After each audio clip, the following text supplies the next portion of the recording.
Hi hello வாங்க, எப்படி இருக்கிறீங்க? நல்லா இருக்கிறீங்களா? இன்றைக்கி அஸ்வின் சீக்ரெட் சமையலில் சூப்பரான டேஸ்டான ஒரு குழிப்பணியாரம் பண்ண போகிறோம்.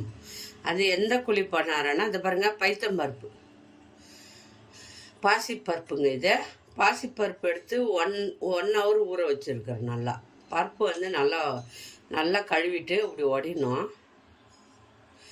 பருப்பு வந்து 1 ஹவர் நல்லா ஊற வச்சுக்கோங்க. கழுவிட்டு நல்லா ஊற வச்சு எடுத்துக்கலாம். இதை நல்லா குண்டு குண்டாக ஊறிட்டு இருக்குது பாருங்கள். பருப்பு 1 ஹவர் 2 ஹவர் கூட ஊறலாம், ஒன்றும் பிரச்சனை இல்லை.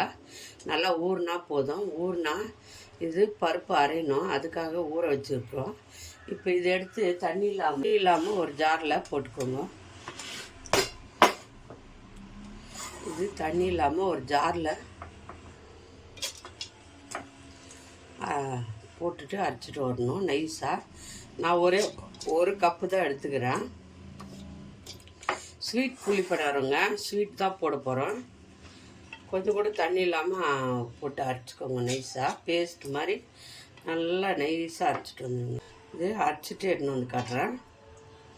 நல்லா கழுவி 1 ஹவர் நல்லா ஊற வச்சு 1 ஹவர் 2 ஹவர் ஊற வச்சு நல்லா வந்து பருப்பு ஊறின பிறகு மிக்ஸி ஜாரில் போட்டு நைஸாக அரைச்சிடணும். ரொம்ப டேஸ்டியாக இருக்கும் இந்த பணியாரம். எல்லாம் வீட்டில் இருக்கிற பொருள் தான், வெளியில் எதுவும் வாங்குறதில்ல, நம்ம ஈஸியாக செய்யலாம். இப்போ இதை நான் அரைச்சிட்டு வந்துடுறேன். பாருங்கள், ஒரு அகலமான பாத்திரம் எடுத்துக்கோங்க. நல்லா வந்து ஒரு நைஸாக பாருங்கள், இந்த மாதிரி ஆகிட்டு நல்லா நைஸாக அரைச்சிருக்கணும். அது இதில் போட்டுக்கோங்க. அவ்வளோதான், இதை அரைச்சாச்சு. இதில் என்னென்ன மிஸ் பண்ணணும்னு பார்க்குறேன்.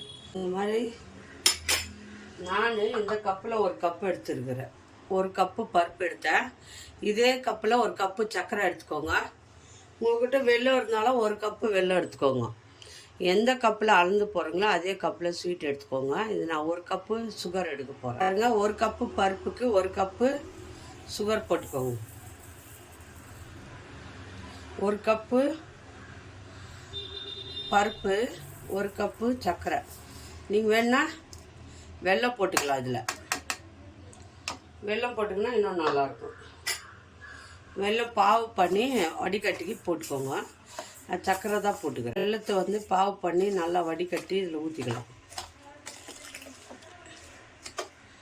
இப்போது சர்க்கரை போட்டாச்சு. அதுலேயே ஒரு அரை கப்பு அரிசி மாவு பாருங்கள். சர்க்கரை ஒரு கப்பு, பருப்பு ஒரு கப்பு, அரிசி மாவு அரை கப்பு போட்டுக்கோங்க.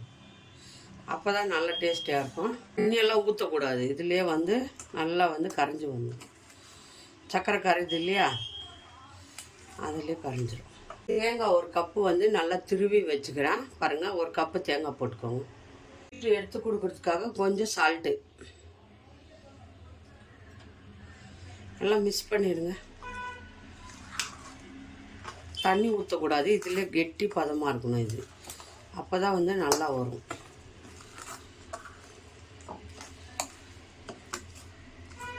பாருங்கள், தேங்காய் நல்லா போட்டுருக்குது. ஏலக்காய் வந்து பருப்பு அரைக்கும் போதே போட்டு அரைச்சாச்சு.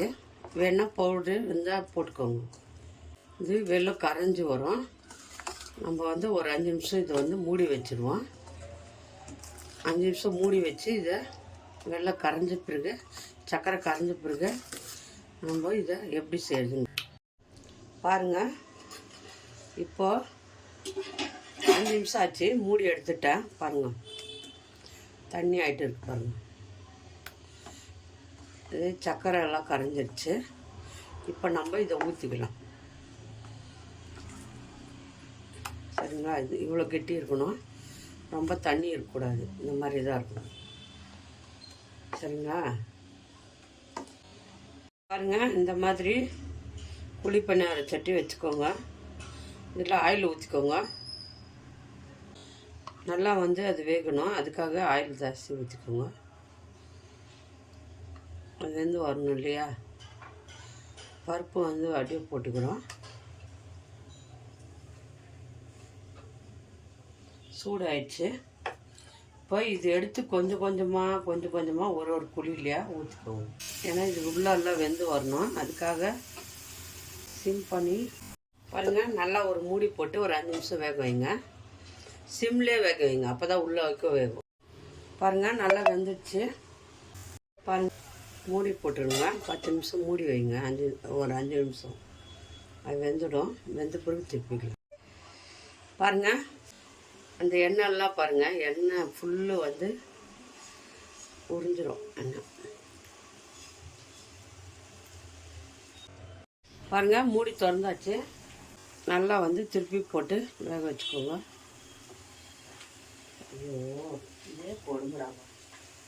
நல்லா திருப்பி போட்டு வேக வச்சுக்கணும். கலர் வரைக்கும் திருப்பி வேக வைங்க. பாருங்க, எல்லாம் சுட்டாச்சு. ஒரு கப்பு பருப்பு தான் ஊற வச்சேன். சூப்பராக வந்துக்குது பாருங்கள். பருப்பு, அது கூட தேங்காய். இப்போ பாருங்கள், ஆஃப் பண்ண எண்ணெயும் இல்லை ஜாஸ்தி. நல்லா சாஃப்டாக வெந்துட்டு இருக்கு. இந்த மாதிரி எல்லாருக்கும் சுழுவாக வீட்டில் செய்யலாம், நல்லாயிருக்கும் ஸ்வீட்டு. இது யார் யாருக்கு பிடிக்குமோ லைக் பண்ணுங்கள், ஷேர் பண்ணுங்கள், கமெண்ட் பண்ணுங்கள். மறக்காத இந்த டிஷ்ஷை செஞ்சு பாருங்கள். மறக்காத சர்ப்ரைஸ் பண்ணுங்கள்.